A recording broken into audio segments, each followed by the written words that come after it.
मृग नक्षत्राच्या पहिल्या दिवशी शुक्रवारी दमदार पावसाने हजेरी लावल्यानंतर सलग दुसऱ्या दिवशीही पावसाने दमदार हजेरी लावली।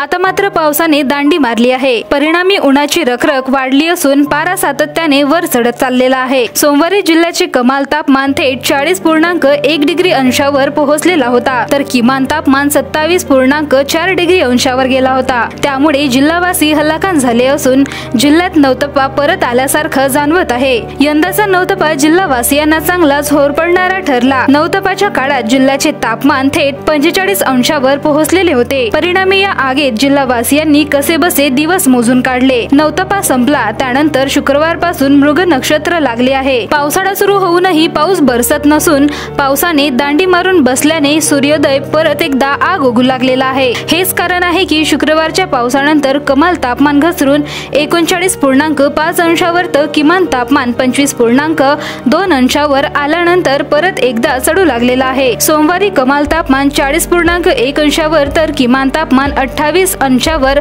पोहोचले होते। त्यामुळे जिल्हावासी परत एकदा होरपळून निघत असून नवतपाची अनुभूती येत आहे।